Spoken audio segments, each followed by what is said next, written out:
Magdalena, Sorsogon, pero they are presently residing sa Pulo, Cabuyao, Laguna. Sila'y nagpunta dito, isipin mo, nag-commute, meron silang sariling sasakyan from Cabuyao, Laguna to Taytay, Rizal. So pakinggan po natin, kababayan ko, walang iba kundi sasabihin niya kanyang pangalan. Kasi ang alam ko lang pangalan niya si Itom. Anong tunay niya pangalan? Rico. Sige, sabihin mo. Ako po si... Ako po si Rico Pelis Taga? at taga Barangay San Baso, Santa Magdalena, Sorsogon. Sa ngayon, nakatira kami sa Barangay Pulo, Cabuyao, Laguna City. Ano ang problema? Bakit napunta? Kasi dati yung nakapagdamot ko yung kamay ko na maman tsaka pa ngayon, pati na baywang, tsaka yung agin sa balakang, masakit na. Kung nakaupa ko, halos kang makalakad, dapat magpahinga muna sa mga makalakad. Nagpa-doktor? Opo, marami ng doktor. Anong sabi ng doktor? Yung pinakalas na doktor, arthritis. Arthritis? Tapos? Binili niya ng gamot para wala naman, tapos therapy ako. Para wala rin pagbabago yung naramdaman ko. Palala, nasakit ko ngayon. Nag-underwent ka ng therapy.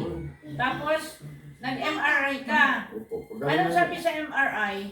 Yun nga, yung sa L4 yung may tama na.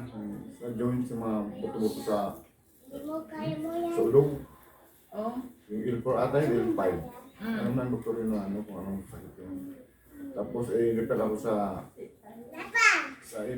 MRI naman. Oo. Sa laboratory. Yun, resetahan ako tapos therapy. Siguro naka 2 buwan yun na therapy. Nakailang buwan nag-therapy? 2 buwan. 2 buwan na therapy? Ay, 8 beses kada 8 sessions? Baka 2 session ako. Anong nangyari? Parang wala rin. Wala rin. Nadagdagan rin yung sakit ko. Nadagdagan lang. So ngayon, kaya kayo napunta dito. Salamat sa Diyos, nakarating sa... Subukan ko ng albularyo. Ha? Sabi ko dito naman sa... Nagpunta ka na sa albularyo? Dito, sabi ko dito nga para ano naman ang mangyayari. Dito puro herbal at dito ang Panginoon, no? Sa Diyos walang imposible. Siguro naman nakita niyo yung aking video, halos lahat naman sila gumaling, no? Basta dito magtitiwala ka sa Diyos. Ang sabi ng Panginoon sa Santiago chapter 5 verse 13, may tiisin, manalangin. May nagagalak, umawit ng papuri. Merong may sakit, ipatawag na kataas ng iglesia or healing ministry. At siya'y pahiran ng langis at siya'y pagagalingin sa pamagitan ng panalangin may pananampalataya. So ano yung pananampalataya? Ang pananampalataya, pagtitiwala na mangyayari ang inaasahan mo. Anong inaasahan mo? Gagaling. At naniwala sa mga bagay na hindi nakikita. Hindi pa nakikita, naniniwala ka na. Kasi ganun ang Diyos. Hindi tulad ng mundo, to see is to believe. Pero sa Diyos, believe first and you will see the miracle. Amen. So dito maniwala ko muna sa Panginoon. Alam ko naman si Andy, very prayerful yan, no? Naging sa salvation, naging Hermana. Kaya very prayerful. Kaya dito, halos lahat ng mga lumalapit, nagtitiwala sa Diyos, ay talagang gumagaling. At ang sabi sa Ecclesiastes 38 verse 9, anak ko, pag nagkasakit ka, huwag mo ipagwalang bahala. Dumalangin ka sa Diyos at pagagalingin ka niya. Pagsisihan ang lahat ng kasalanan. Lahat na tayo makasalanan Linisin ang puso sa lahat ng bahid ng karumihan. At magbalik loob sa akin. At saka ka mag-alay na kamangyan or sa abot ng iyong makakaya or magpamisa. At saka ka magpatawag ng manggagamot. Sapagkat minsan nakasalalay ang iyong kagalingan sa kamay ng manggamot sapagkat siya'y dadalangin sa Panginoon para mapawi ang hapdi at kirot ng iyong karamdaman. Magkakasala lamang sa Diyos ang hindi susunod sa kanyang magagamot. Ganun ha? No. Pag sinabi mo, dumalaan ka sa Diyos at pagagalingin ka niya, ano, may alinlangan? Wala. Sinabi ng Diyos sabi ng Word of God, ako si Yahweh, ang aking salita, aking tinutupad. At ang aking pangako, aking tinutupad, at ang aking sinabi, aking ginagawa. Minsan, ang mga tao, pag nagsalita, may paltos, no?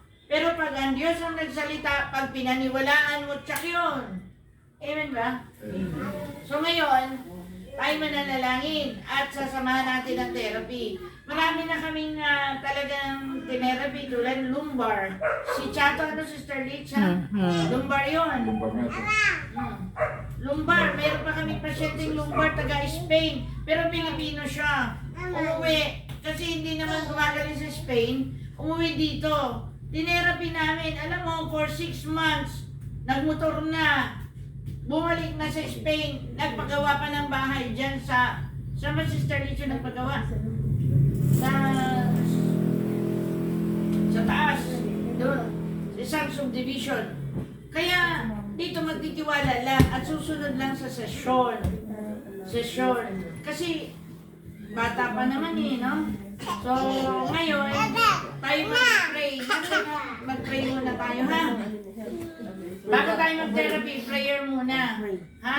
Naniniwala ka ba na ang Diyos may magagawa? Naniniwala ka ba na sa pamamagitan ng therapy, mas tutugunan ang iyong karamdaman?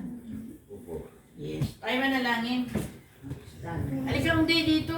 Para kasi ang panalangin ng asawa, mga anak, ay dinirinig ng Diyos. Halika kayo mga anak, 3 kayo. Pray tayo.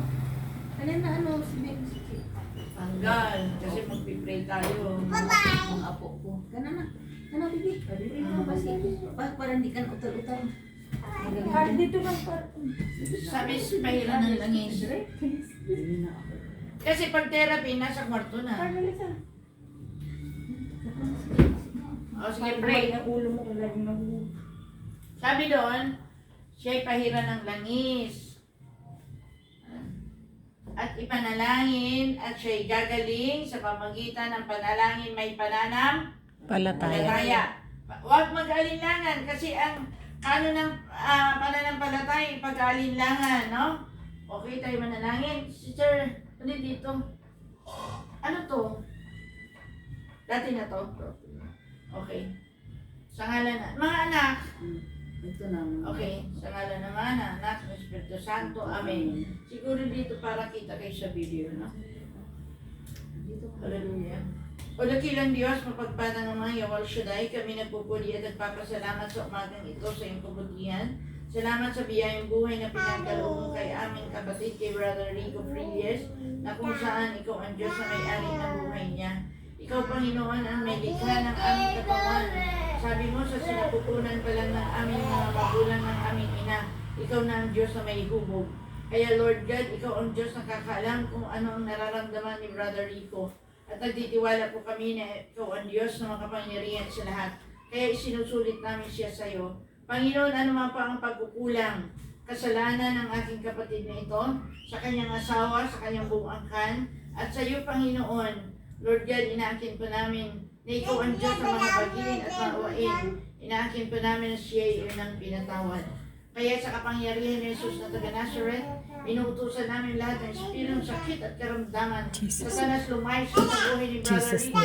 Jesus name. Ikaw espiritu ng sakit sa buto, sa balat, sa ugat, sa dugo. Sa bawat nilay ng kanyang katawan, inuutusan ko lumayas ngayon din in Jesus name. And Lord God, inangkin po namin ang pagdaloy ng Espiritu Banal, kagalingan, kalakasan, kalusugan, kasaganaan, tagumpay ang siya namin inaasam. Amen. Yahweh, sundan mo po ng himala at kababalagan ng aming therapy. Ano man ang mahawakan ng kamay ng lingkod, ipagkaloob mo ang kagalingan. Kung paano pinagagaling ang lahat ng pasyente namin, Lord, tulad ni Chato, Lord God, sila ay ipinagaling mo, ibigay mo din po kan Panginoon o Lord kay Brother Rico. At nagtitiwala po kami na ngayon pa lang dumating na sa puso niyang pananampalataya na lumapit na siya sa doktor sa dami ng kanyang gamot, nag-MRI lahat, hindi niya naranasan ang kagalingan. Pero ngayon, naniniwala po kami sa iyo, Panginoon, walang imposible sapagkat ikaw ang Diyos na dakilang manggagamot. In Jesus' name, sabihin mo, Panginoon, sabihin mo, Panginoon, ako'y lumalapit, dito malapit. nagpapakumbaba Pagpakumbaba sa iyong harapan. sa iyong harapan. Ano man po Anak po, ang pagkukulang ko kulang ko sa asawa ko, sa asawa ko, sa aking pamilya, sa aking at pamilya, higit sa lahat, higit sa lahat. sa iyo, Panginoon, Sa iyo, Panginoon. patawarin mo po ako. Ako'y naniniwala Ako'y naniniwala na ngayon pa lang, ngayon pa lang, ako'y iyon ang pinatawad. iyong pinatawad. Panginoong Yesus, Panginoon Jesus, binubuksan ko po binubuksan ko po aking puso ang aking puso upang tanggapin ka upang tanggapin ka bilang Panginoon, bilang Panginoon. tagapagligtas, Pagpagligtas, mananakop, mananakop, manggagamot, magagamot, hari hari ng buhay ko. ng buhay ko. Ako'y naniniwala Ako'y naniniwala na ako'y uuwi, na ako'y uwi, magaling, magaling, malakas, malakas, malusog, pinagpala, nagpala, tagumpay. tagumpay. In Jesus' name, Amen. Yak yun.